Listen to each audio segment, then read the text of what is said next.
I'm Cruz Devon, and welcome to This Gay Life. Today we happen to have two guests that got the exquisite chance to go to the gay games, and we get to hear about their experiences. I'd like to introduce them now. My guests are Linda Thomas and Jeanette Hipskind, and they're going to go ahead and introduce themselves a little bit here and then tell us about that great gay games that they got to go to just this year. Go ahead. Just who I am? Yeah, well, a little bit about yourself. Okay, I'm Linda Thomas, and I'm an electrician in town. Kind of work on my own. I've been doing that for about 18 years. And do you want to say who you are? Or I don't know what else to say. All right, my name's Dr. Hipskind. I'm a physician and have been in Springfield now for 2.5 years. I came to Springfield from Detroit, Michigan, and will be returning there for a short period of time, but I'm going to make my home down in the Ozarks. See, what else can I tell you? I've really enjoyed the Ozarks. It's beautiful. And of course, going back to Detroit will be quite difficult. Especially after the slow pace. That's right. Yeah. But it's something that I have to do, and hopefully the time will pass very quickly. Well, talk about changing paces. Going to the gay games, it was in New York. And we realize there's such a similarity between the Ozarks and New York. Truly. Well, I'm very fortunate to have been in New York many times, but this probably was one of the best, if not the best, highlight in my life. It was a time where I saw 11,000 athletes, all gay, lesbian, transsexuals, and transgendered people coming together and celebrating their expertise, their knowledge, and their contribution. I don't think anybody will ever be able to see that type of a contribution, that massive exhibit of That's been really words. Powerful. Powerful, right. Yeah. How was it for you? Have you ever been to New York before, Linda? I lived there about 9 months, 25 years ago, so it was real different. It's changed just a little. Yeah, just a little. It was kind of funny because around here our usual bedtime is 9 o'clock, and there it was like it's 10 o'clock and we haven't taken time to eat dinner yet. We were just like going a mile a minute. It was incredible. It was just real. When you said about being powerful, I know it was. There were so many times where there were these moments where we just start crying and sobbing just because it was just so high energy. I don't know how else to. Like just on the opening ceremonies, I know that was. We were there, and we're having the parade of athletes coming in, and that's where she mentioned the 11,000. I think it was like 10,700 athletes coming in from all over the world. I mean, there's this list of like 43 different countries and 46 states, I think, that they came from, and we're all applauding. Our hands are getting sore, because I mean they're coming in for like 30 minutes straight, and we're all yelling and cheering, and I was doing great until the South African flag came in, at which point I just burst out into tears. I mean, it was just. Oh, it was amazing just to think that there was a whole, contingent of gays and lesbians from South Africa coming to participate in the games. It was incredible. Just amazing.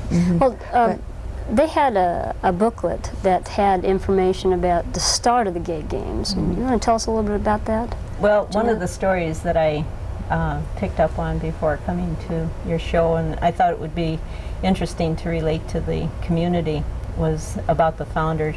His name's Tom Waddell, and this gentleman was in the Olympics himself in 68. 68. And at that time he came in 6th in the decathlon. His whole life had been dedicated to loving humanity. He was very good in sports. During the time that he was in college, he was a star in football, track and field, and he wanted to do something for his community. He was a gay man, and he developed the games in 1972. Tom also had a life of being a paratrooper, he was a physician himself, and just, showed a life of just love and care for humanity. So he started the games back in '72. Mm-hmm. It's been going for quite a while. What was the number of the games that you went to this year? These were the fourth games. The fourth games.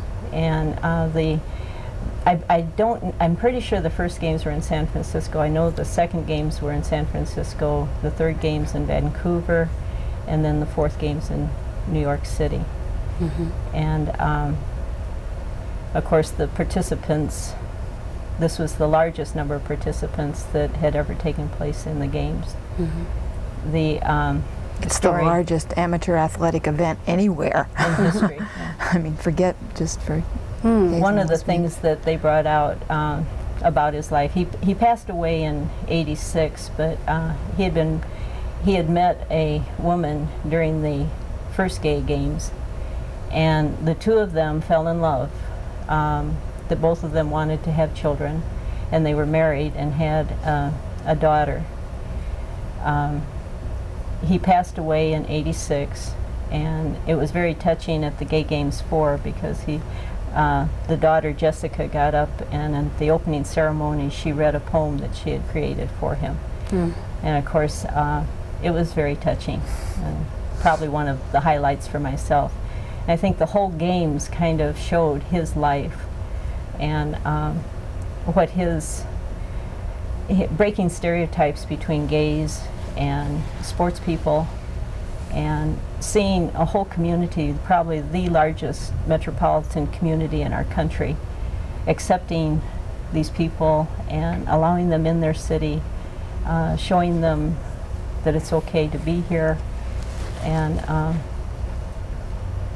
it kind of spoke for what I hope the Gay Games do for every community in this country.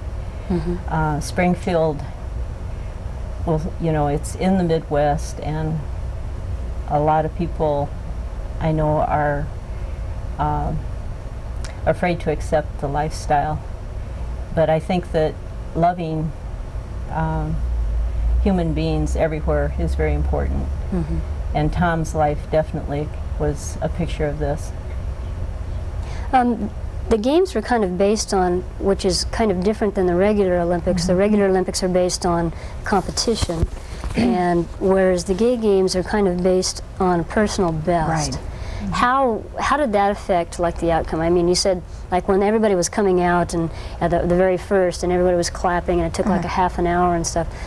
Wasn't everybody cheered as they came in, no matter what their time was and all that? That was one of the wonderful things, just being at the events. Like we watched a heat in a butterfly stroke of the over 60 men doing butterfly stroke, which is incredible. And the guy who was 63 won, but we were all on the stand screaming, cheering, waiting for the 80-year-old guy to get in. We were just, cool. It was amazing. And I heard that was the same thing for the 10K and the marathon. The last person in, it was I forget which race it was. There was one of them. I remember reading, her name was Jenny, and they're all going, "Here comes Jenny! Everybody give her a big hand!" And everyone's cheering.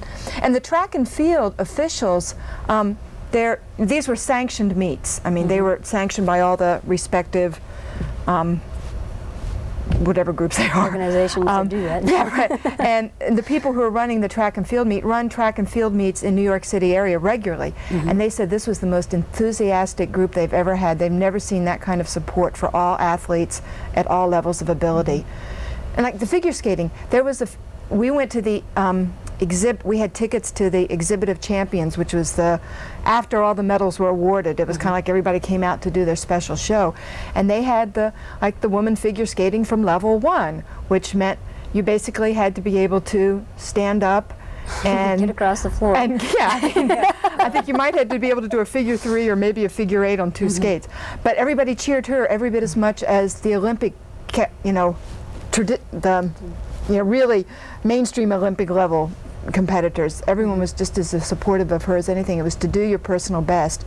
And there were we read quotes afterwards of several people who were HIV positive, or maybe even actually living with AIDS, that this was like an incredible feat for them to be able to say, yes, I have done this athletic event, I am still strong, I am able to do this.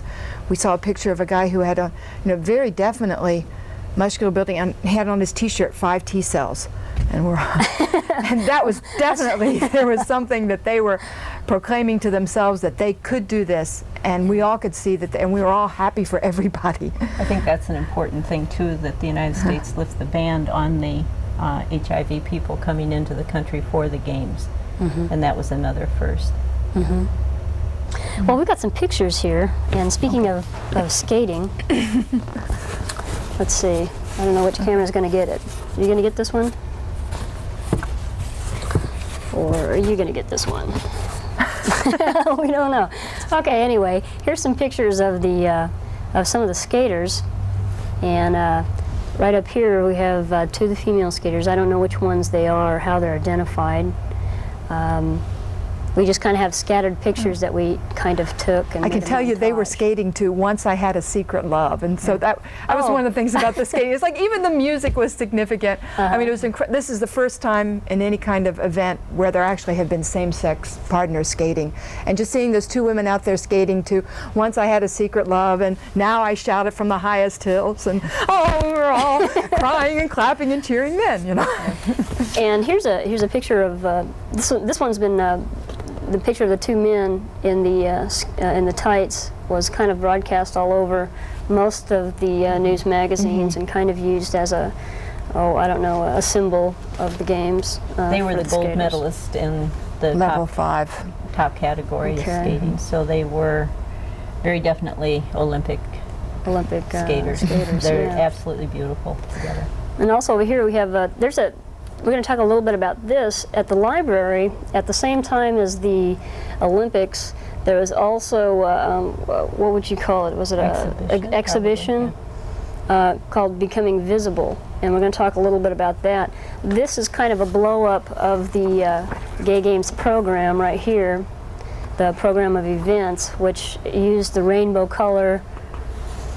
And also here's one of like many rainbow flags that were flying. In fact, there was one during the parade. It was a mile long. It was a mile long. We haven't got a picture of that right off, but it's just amazing if you get a chance to see something like that. I mean, it just went on forever, and everybody was holding on to it. What was the reasoning behind having the rainbow? Was that just that was inclusion of everybody, or what was that? That's always been my impression of the rainbow being used as a symbol to just include absolutely every diversity. Including straight. Including straight, right. So it's not like it's just a gay, bi, transgender. Do you have that picture again, Cruz? Because I think that particular flag has a black stripe in it, as you see, and that the African American population, people of color, was represented in the rainbow. Obviously not, black is not usually a typical color that you see in the rainbow, but that was one that they have added for the Gay Games. I think you mentioned the library exhibition. That was, in the whole week was also a celebration of Stonewall, and I think we should point that out, that it dates back to June of '69 when they had the raid on the Stonewall bar in New York City, and when gays and lesbians, both transsexual and transgendered people, started to speak out for the first time about their position in society and not wanting to sit back and be closeted anymore. And that's the whole story about Stonewall too.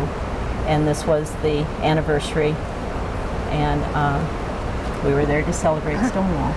One thing that was neat, I think we've forgotten to tell you about this, not only was there this major historical exhibit at the library, which was just really incredible just to see our history of the last, well, it was some the last 25 years, but it was also, it had earlier years. But there also was an exhibit that we didn't get to at the police department. Yes.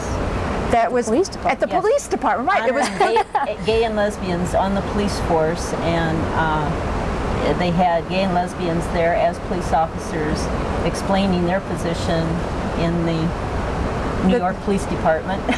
There's a whole organization of gays and lesbians in the New York Police Department, and they had a whole complete exhibit on the second floor of the main police station in downtown New York. And they were Yeah, that's kind of a switch, considering that Stonewall was kind of the, Right. The where the reverse police of were that. beating up on the gays, and now the gays are saying that we are in the police force. Right. Of course, And- there was, although one individual that was in the police force at the time that talked about Stonewall, and there's a couple of articles about him I've read, but now that they actually have their own type of organization, I think that's great too. It kind of flips the tables a little.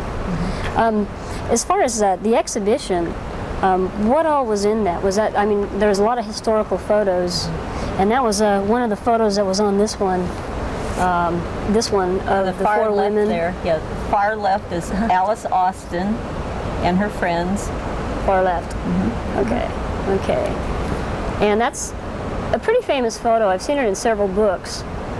As far as, I mean, what's the date on that? October 29, 1891. Staten Island Historical Society are the people that contributed this picture to the So that's a ways exhibition. back. Yeah, that's a ways back. Yeah. So people don't want to sit there and say for some reason, well, it's, you know, it's only been lately that these people have come into being, and it's obviously that's a misunderstanding, or at least a misquote of the truth. That's right. I wish everybody in the world could see that exhibition, because they did show people throughout history that have been very definitely gay and lesbian and known gay and lesbians, and they're pictured there and very positive, you know, and stories about their life. One fun side story with that is at one point they had they were just showing like some of the history of gays and lesbians in New York City, and they had a copy of a invitation. It was a really beautiful invitation to a 40th anniversary for these two men,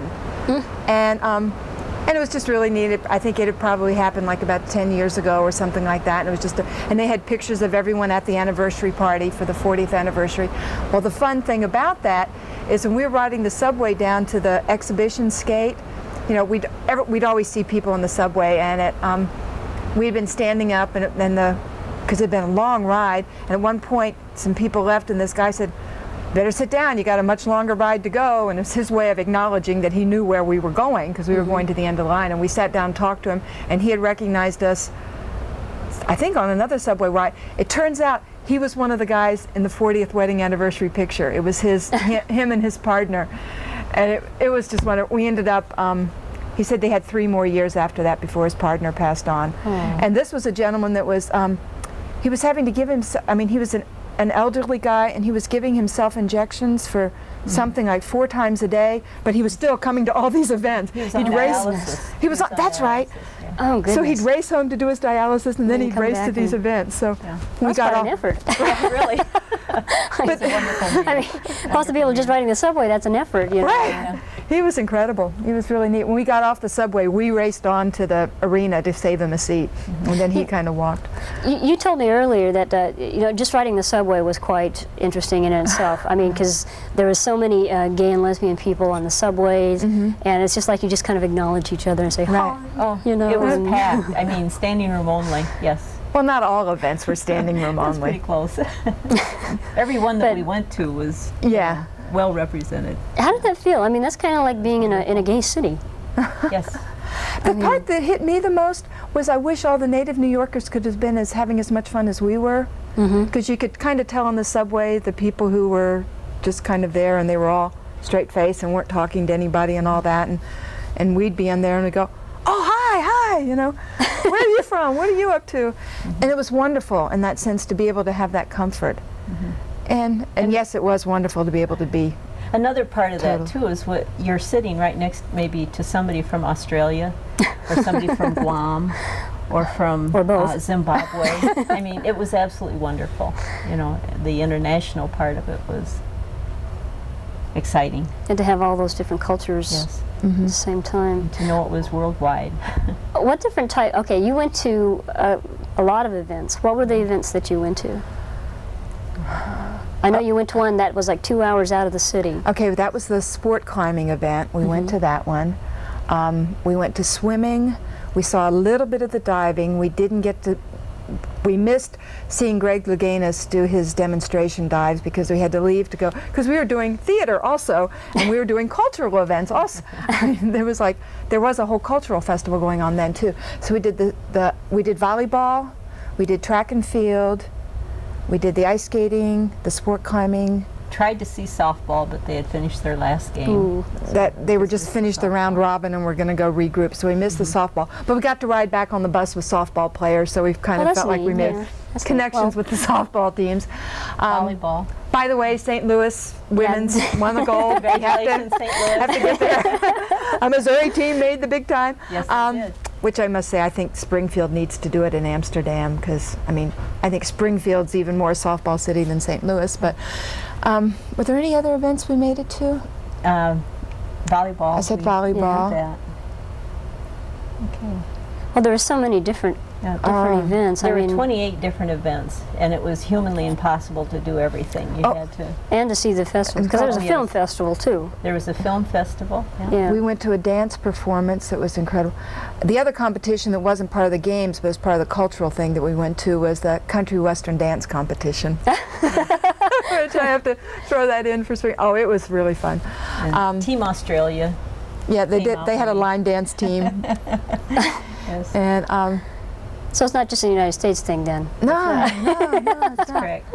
But the other cultural event, we went to one called, it was a composite of several dance troupes. It was an international dance troupe. It was called Passion and Grace. And there were dancers there from the Netherlands, Canada, Haiti. Elm and Ailey dancers were represented. Right. Okay. There was another event we didn't go to that was strictly the Bill T. Jones Company, which was incredible. Well, did they have like an estimated number of people involved? I mean, the totality. Obviously, there was about 11,000 athletes. How many people did they have any idea how many people came in for these games? I mean, it must have been like 1 million people. Well, I heard that as an estimate for how many people participated in the marches on Sunday. Was that there was like 1.2 million. That's a big march. That was a big march. But I don't know in terms of, like at Yankee Stadium at the closing ceremony, with the stadium holds like 60,000, I think. Is that true? I mean, we had Yankee Stadium full for the closing ceremonies, but there were tons of people who never made it to the closing ceremonies because the tickets for it were on the expensive side, and a lot of people didn't have the money for the tickets for that, just for a closing ceremony. Yeah. So they could have gone to lots of the events and not been there. And there are a lot of people coming in and out of New York City, people, you know, working situations. Some had to come in toward the end of the week, some could come in for the first part. So to come up with exact numbers of how many people were there would be almost impossible. Well, what I'm thinking, that must have been an amazing lift for New York's economy with that many people. The mayor estimated $111 million was estimated as the revenue generated by the games. That's incredible. It's one of the largest money-making things that have ever taken place in this country. So now everybody wants their city to have the gay games. That's right. They do. I mean, you think about it, $111 million. That would really buy a lot of bridges, you know? Yes, it was. That's right. Well, Amsterdam's got it in '98. Well, just Another something- interesting part of that is Amsterdam put up, was it $2.4 million, their government, to bring the games there. They actually funded the gay games. Well, I would too if I was going to get 111 million out of Our it. country did not. Our country did not. Well, we had there were big corporate There were big sponsors. corporate sponsors, and I think that was very important. People like Maya Drinks, Naya. And there was Miller Beer Miller and AT&T did. geez. They put in a lot. AT&T was tremendous. They sponsored a whole Tremendous. laser light show Yeah. at the end of the closing ceremonies. It was That was just amazing. phenomenal. Well, I mean, we've got about 4 minutes left. Talking about being in Amsterdam, I mean, right now, a lot of people have read a lot about the games, and if you really wanted to go to the gay games and participate in Amsterdam, you really should start now. I mean, what are some things that you think would be possible, like, say, individuals from this area? I mean, I know we've talked before and said something about, oh, I don't know, we could do just about anything. What are some ideas that you have about possibly being in the gay games with? I think number one would be uniting our forces and coming up with a team, or maybe our team could be consisting of people in various different sports events. It's something we have to stress is you don't have to be an expert to do these games. You go and you do your best. You know, I could go and be a mountain climber myself, as well as anyone, as long as I was willing to participate and do my best. And we have to probably generate some funds. Obviously, that's important. But as a group, you can get group rates to Amsterdam. And hopefully we could generate some support from some corporate sponsors. Yeah. I think if you do it as a group, that helps. I know, like Team St. Louis had talked about having fundraising projects for a couple years in advance, and that way it doesn't limit. It means people can go even if they don't have access to that kind of money themselves. If we were working together as a group, you know, to all support paying for the plane fares and whatever. Team Australia, they mentioned that a lot of the people that came, they all came with Outback, like a khaki print shirt and straw hats with bands around them. And I understand some of the women in the community actually sewed all of their uniforms for them. You know, that kind of preparation was what they did to get here. But I think we could have all kinds, because I know we've got good runners, we've got marathon runners, bikers. The Well, others. St. Louis can do it. Yeah, and Kansas City had some there too, but you know, I mean, Springfield's got to a do little it. nudge for competition there. And there are national gay and lesbian sports groups available, which our community could join. I wish we knew. Yeah. Like there's an International Gay and Lesbian Aquatics Association. There's a softball league that every year they have a Gay and Lesbian World Series. Where was it, Kentucky or Tennessee? I don't remember. Was there anything in Whitewater or anything like that? Because I know both. Oh, I even went up to the representatives of there were some representatives from the Netherlands there promoting the games at one of the like exhibit hall kinds of stuff, and I said, I want to talk to you about trying to get a whitewater kayaking course going in there in Amsterdam. Or canoe, some kind of water course. Well, they said, the only problem is we just kind of moved out all the mountains just for the marathoners and the distance bikers, so I don't know if we can move them back in for you. Okay. But- Well, we need to close up here, but I want to thank my guests, Linda Thomas and Jeanette Hipskind. And, Thank you, Cruz, very much for allowing us to do this. Oh, it's great. I'm glad you could come and share with us, because a lot of us only got to see like a second or third hand or even fourth hand of the games, and it's really nice to talk to somebody who's actually there and can share the actual emotion and the feelings. I think that's great. And also, I think everybody should think about, if you would like to start thinking about maybe the next gay games in 4 years, let's get together a team or something. I mean, we all know how to get together and start things and start making teams and things like that. We do that really well with softball. Who knows, maybe we can do something. If you want a contact number, if maybe anybody else is interested, you can just give us a call at our number. Or if you have any other suggestions for the show, please go ahead and give us a call or write us a letter. And sign your name, please, because we'd like to know who's out there.